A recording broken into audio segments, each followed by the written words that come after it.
Vai falar de um assunto sério, tá? Você que tá aí do outro ladinho. Recentemente, a gente soube aí, né, da cantora Preta Gil, que foi diagnosticada com um câncer, né, na porção final do intestino. E a gente vai receber aqui hoje, o doutor Eduardo Franco. Ele é gastro, tá, gente? E ele vai estar aqui falando com a gente sobre esse assunto, tá, gente? E se você tiver dúvida, se você quiser fazer alguma pergunta, fica aí à vontade, né, para fazer sua pergunta, doutor Eduardo, tá bom? Já ia falar no endócrino, quem já viu? Você queria falar sobre endoscopia. Sobre endoscopia, né, que eu tava falando sobre endoscopia que eu tenho que fazer, que eu tô meio bichada, mas espero que eu não esteja com nada. Mas, doutor, tudo bom? Seja bem-vinda. Muito obrigado. Bem-vinda aqui no nosso Manhã da Gente. Vamos lá, falar um pouquinho sobre essa questão da Preta Gil. Preta Gil foi diagnosticada com esse câncer na porção final do intestino. O que seria esse câncer? Explica um pouquinho pra gente sobre esse câncer, pra gente poder ficar mais entendido sobre esse assunto. Olá, Marília. Bom dia. Dia. Muito obrigado mais uma vez pelo convite. Na verdade, o câncer coloretal, que atinge desde o reto até a porção inicial do intestino grosso, que é o seco, se dá por uma alteração da mucosa do intestino, daquela pele que reveste o intestino e que degenera ao longo do tempo. Essa alteração tem acontecido, só para você ter ideia, no Brasil, em locais mais desenvolvidos, onde o índice de desenvolvimento humano é maior, é o terceiro câncer mais comum, perdendo para o câncer de próstata e mama. Certo. E isso está diretamente relacionado, além da genética, em alguns casos, aos hábitos de vida. Então, quanto mais desenvolvida a população, de certa maneira, mais exposta a esse tipo de câncer ela estará. O que a pessoa sente? Quais são os sintomas? O que ela começa a sentir, né, e se queixar? O câncer do intestino grosso, envolvendo o reto e o cólon, ele dá alterações, pode dar alterações do ritmo intestinal, então você modifica seu padrão de evacuação. Muitas vezes prisão de ventre, muitas vezes alteração do formato das fezes, muitas das vezes a presença de sangue. No caso da cantora Preta Gil, o sangue é provável apresentar sangue vivo nas fezes, por ser uma parte mais baixa do intestino. Emagrecimento, anemia, fadiga e sinais indiretos de que você vem tendo alguma coisa fora do seu padrão. Diferente, né? Diferente. Sentiu algo diferente, notou algo estranho, corre, procura um médico, né, doutor? Perfeito. Já para investigar. Qual é o tipo de exame que detecta, né? Que você tá, que você não tá, se você tem algum problema ou não? Bom, antes do exame, nós recomendamos passar pelo especialista. Obviamente, nem todos esses sintomas vão se traduzir no fechamento de um diagnóstico de câncer do intestino grosso. Certo. Então, às vezes, a alteração do ritmo intestinal não está relacionada somente ao câncer, a dor abdominal não está relacionada ao câncer ou mesmo o sangue nas fezes. Mas, em específico, o exame é a colonoscopia. Certo. Exame recomendado, independente do sexo, a partir dos 45 anos e que cada vez mais evolui, tanto do ponto de vista do diagnóstico precoce, inclusive, como da opção de tratamento através desse próprio recurso chamado colonoscopia. A colonoscopia eu nunca fiz. Como é que é esse exame? Ele é invasivo, ele não é invasivo? Ele é estilo endoscopia? É uma endoscopia do intestino grosso, certo, diferindo da endoscopia no sentido de preparar seu intestino. Então havia, na verdade, dois tabus. Um era o próprio preparo, era o temor de sentir-se mal e, obviamente, a medicina evoluiu, e a tecnologia também, e o preparo tornou-se bem menos incômodo, por assim dizer. Obviamente, a assertividade, né, a preciosidade de fazer um exame como esse se dá também tendo o intestino preparado para tal. O outro é o fato dele ser feito pelo reto. E isso inibe as pessoas, tudo. Obviamente, você vai estar em um ambiente estruturado para isso, na presença de pelo menos 2 médicos, um endoscopista e um anestesiologista. E é considerado bastante seguro, primeiramente, e confortável. Certo. É rápido? Um exame normal é feito em torno de 20 minutos. 20 minutinhos, né? Vamos lá, quem quiser também fazer alguma pergunta, já fique aí à vontade. Manda no nosso WhatsApp que tá aparecendo na sua tela, tá, gente? E já tem pergunta aqui, deixa eu só liberar a pergunta. Estou sentindo muitas dores de barriga e refluxo, principalmente quando estou muito ansiosa. Devo me preocupar? Bom, refluxo e a dor de barriga, né, são duas coisas que devem se preocupar, né? Agora, Mais que nunca, né, doutor? Bom, vale a deixa que acabei de colocar de procurar um especialista. Isso. Obviamente, há gatilhos nessa história somente quando estou ansiosa. Obviamente, a gente chama o aparelho digestivo de segundo cérebro. Então, quando você está sob sobrecarga de tensão emocional, de hormônios do estresse, isso vai modificar o seu padrão gastrointestinal, fazendo-a, por exemplo, produzir mais ácido e queixando-se mais do refluxo, ou mesmo estimulando o trânsito do intestino a mais que o normal. Mas não necessariamente você deve acomodar-se com esse raciocínio e deixar. Procure um especialista. Vamos lá, voltando aqui, agora sobre o tratamento, doutor. Como é que é feito? O tratamento, se ele for, né, feito com antecedência, feito antecipadamente, logo no comecinho, descobri o câncer, vou fazer meu tratamento. Tem chance de cura? Quantos por cento, mais ou menos? Bom, obviamente o tratamento se dá desde o momento do diagnóstico, em que estágio isso está. Então, a colonoscopia também, como acabei de frisar, é uma oportunidade de um diagnóstico extremamente precoce do câncer localizadíssimo ou câncer in situ, em que o próprio exame, com a ressecção, com a remoção daquela lesão, já é, por si só, um tratamento curativo. Obviamente, a partir dos estágios um pouco mais avançados, vai depender se é passível de tratamento inicialmente cirúrgico, se é passível de um tratamento quimioterápico ou mesmo radioterápico prévio. Às vezes você precisa o câncer estar um pouco mais avançado ou em uma localização super delicada, como a parte final do intestino reto, em que você precisa usar quimio e radioterapia para permitir uma possibilidade de remoção com mais segurança e menos complicações. A gente chama de plano de clivagem. Mas na maioria das vezes pode-se dizer que a chance de cura nos estágios considerados ainda mais iniciais de até 40% a 50% de cura. Certo. Quando que é, assim, o caso de fazer realmente uma cirurgia?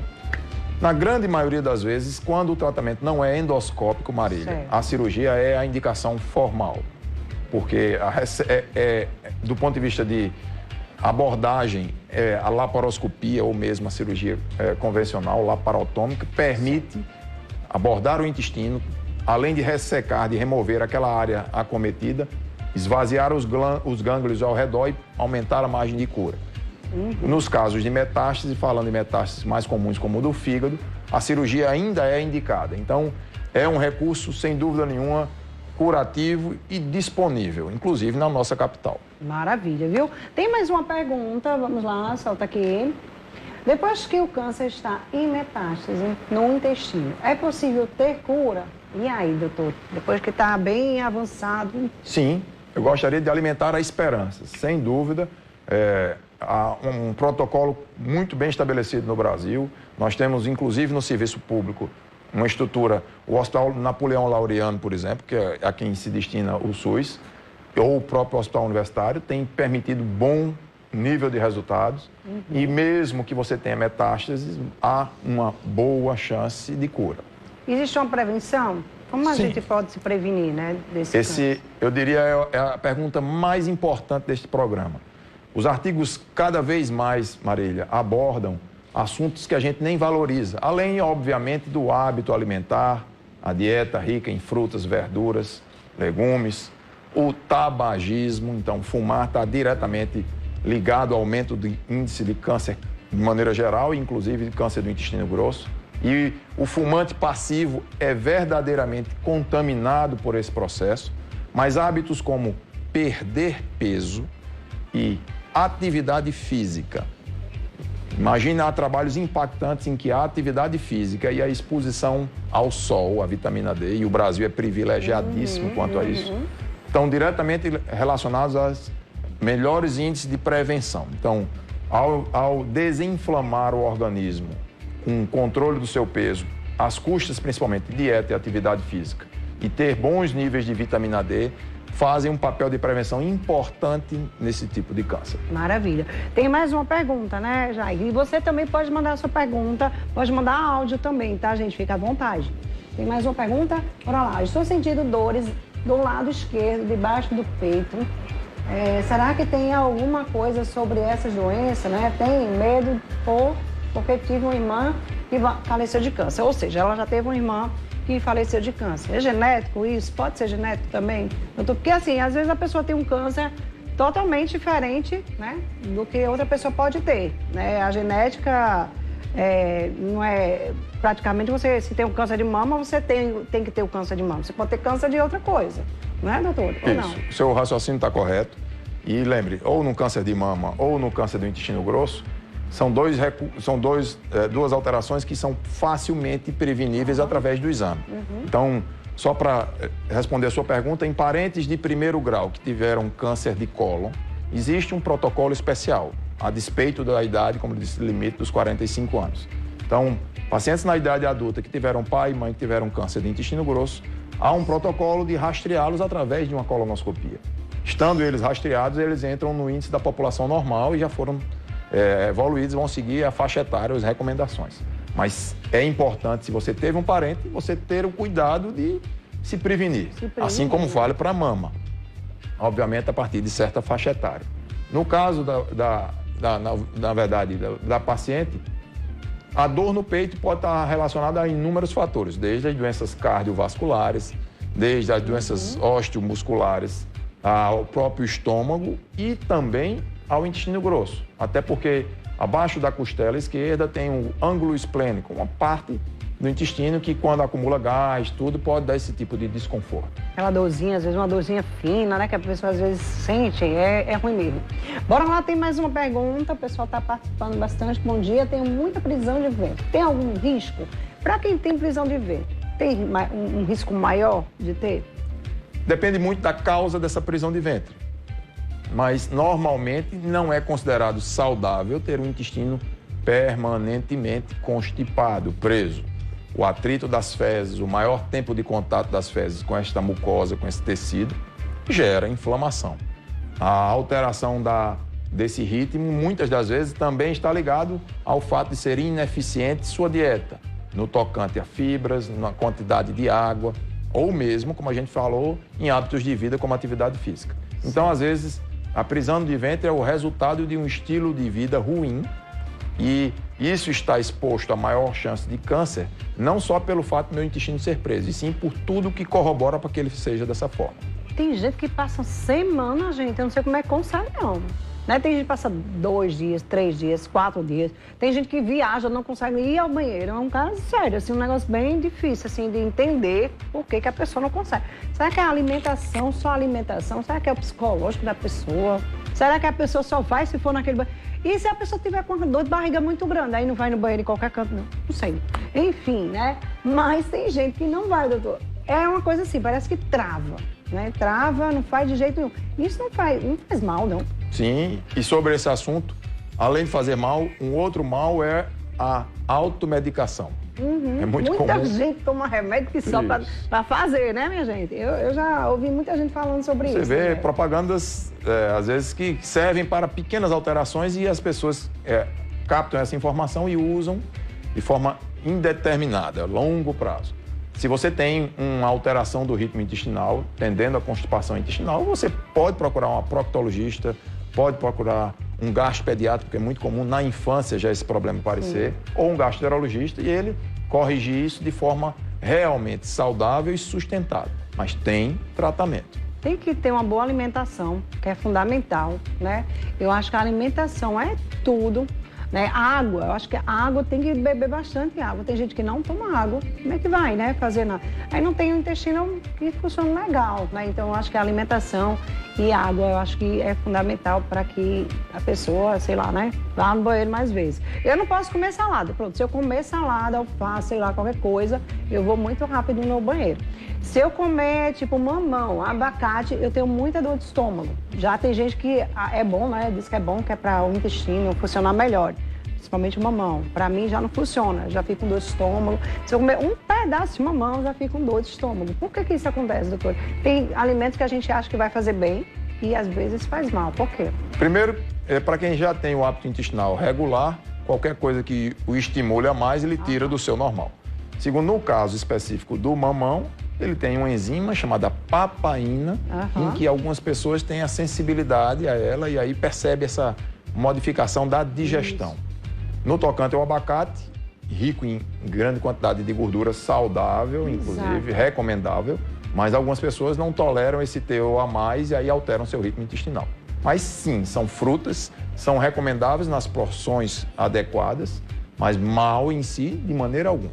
Pois é, e eu amo tanto que às vezes eu sou meio teimosa, aí eu como, né? Mesmo sabendo que eu vou ter um pouquinho de dor de estômago. Aí eu tomo um remedinho antes, eu digo, eu vou comer, eu vou tomar um remédio e vou comer. Porque eu amo fruta de todo tipo. Vamos lá, tem áudio, é? É áudio, Jai? Então vai, telão? Então tá. Fiz bariátrica há quase 2 meses e até agora meu intestino não voltou a funcionar normalmente, né? Ia ao banheiro pelo menos 2 vezes ao dia. Agora passo mais de 3 dias, mesmo com acompanhamento nutricional adequado. Meu Deus, será que isso é normal, gente? Se ela era normal e agora não está funcionando do mesmo jeito, doutor. E bom, aí? Isso vai... É um capítulo da medicina, lidar com os pacientes bariátricos. E primeiro o fato é que tipo de técnica foi utilizada para este caso. Sim. Então, os pacientes que fizeram, por exemplo, o sleeve, que é a redução somente do estômago, eles têm uma tendência mais que o normal de ter um certo grau de constipação. Certo. Os pacientes que fizeram outro tipo de cirurgia bariátrica, que tem o desvio do intestino, eles têm modificações do trânsito, então o trânsito é mais curto, eles têm uma menor ingesta de alimento, então o estômago é bem menor, e na hora de selecionar, a própria nutricionista acaba por recomendar mais proteína para orientar a compleição física e ele acaba ingerindo menos fibra. Certo. Ou até mesmo água. Há também alterações da flora intestinal nesse tipo de paciente. Então, todo esse contexto, mas o que eu posso dizer é que é normal e daí o que eu posso registrar é a importância do acompanhamento pós-cirurgia bariátrica. O fato de você mudar a anatomia feita pelo criador tem um preço. Exatamente. É plenamente conhecido como se ajustar a isso, mas assim, você não deve se acomodar com este padrão. Lembre que o intestino ele tem a tendência a acomodar-se num novo ritmo. Então você pode passar a sofrer de constipação somente por não dar atenção a isso. Certamente você foi acompanhado e é acompanhado por uma equipe. Converse com seu cirurgião, muitas das vezes com a nutricionista e às vezes um gastroenterologista que entre para ajustar esse detalhe. Ajustar o negócio aí, né? Que às vezes tem alguma coisinha funcionando errado. Mas olha só, tem um áudio aí, solta o áudio da nossa telespectadora ou telespectador. Oi, Marília, bom dia, doutor. Doutor, minha mãe tem 76 anos. Ela teve 2 AVC cerebral. Ela começou a tomar muitas medicações, só que depois disso ela começou com dificuldade para defecar, muitas dores na barriga, começou com diarreia constante. Tomou medicação, parou a diarreia, mas ela continua com dores todos os dias, principalmente quando ela se alimenta. Ela tem uma gastrite crônica, tem refluxo e até suspendi alguma medicação. Falei com o médico que suspendi algumas medicações, mas ela só defeca se eu der medicação para defecar. É normal a pessoa só defecar se tomar medicação? Ou será que ela já está acostumada, sei lá, o negócio aqui já está acostumado só com medicação e ir ao banheiro? Bom, nesse caso, trata-se de uma paciente complexa, de idade, com doença neurológica, né, repetida por 2 episódios, e que aí há inúmeros fatores para concorrer para esse intestino modificar o seu padrão. Desde da própria mobilidade da paciente, então ela está muito mais tempo acamada ou limitada à cadeira, a dificuldade às vezes de deglutir, as medicações para o equilíbrio do sistema neurológico, então muitas dessas medicações geram constipação, geram hipotonia, perda da força do intestino. Num caso como esse, a avaliação é, na verdade, relacionada a uma forma multidisciplinar. Passa pelo posicionamento da neurologia, passa pelo entendimento de que medicações ela está utilizando, como é que está a aceitação da dieta. Então, é um caso na verdade, considerado normal de forma alguma. Mas tem muitos fatores que possam concorrer para que ela possa ter essa prisão de ventre. Eu vou só te fazer uma última pergunta. Essa questão dos chás, né? Que muita gente tem, né, esse negócio, toma chá disso, toma chá daquilo, que isso é bom, né? Porque o chá, ele vai conseguir, você vai ao banheiro mais rápido. Ou seja, tem gente que fica descontrolado, né? O intestino fica descontrolado, então vai várias vezes ao banheiro. Isso faz bem, isso faz mal, doutor, esse chá? Excelente pergunta, Marília. Na verdade, uma parte da medicina interage cada vez mais com a nutrição e usam os alimentos de caráter funcional, em que as fibras, como a gente acabou de citar, algumas frutas, tudo, podem fazer diferença. O que eu gosto de falar, olhando por um olhar até não só do intestino, mas sim do fígado, do rim, os chás são substâncias mistas. Em determinado chá, ele vai ter um efeito laxante ou laxativo, porém, você também está ingerindo outros ingredientes. Certo. Quando aquilo passa a ser um cotidiano e a ser um remédio, você acaba exposto a uma série de outras substâncias que não são saudáveis. Certo. Então, chá com 30 ervas, 15 ervas, 7 ervas, sem dúvida nenhuma, eles influenciam no seu ritmo intestinal. De maneira geral, esses chás criam um hábito e até mesmo uma dependência do seu intestino. Sem aquele efeito irritativo do chá sobre o teu intestino, ele acaba não funcionando. Certo. Não é recomendável, não é considerado saudável e sim pode trazer repercussões. Há pacientes que usam esse tipo de chás ou de substâncias, Detox, às vezes ricos em seno e outras coisas, e que você vai fazer, por exemplo, a colonoscopia e o intestino está de coloração negra escura, difícil até de ser rastreado quanto ao câncer. Então, a impregnação dessas substâncias na parede do intestino traz prejuízo até mesmo à prevenção. Maravilha. A gente teve aquele caso, né, da Paulinha Abelha, que era a ex-vocalista aí, cantora de forró, de calcinha preta, que vocês viram aí.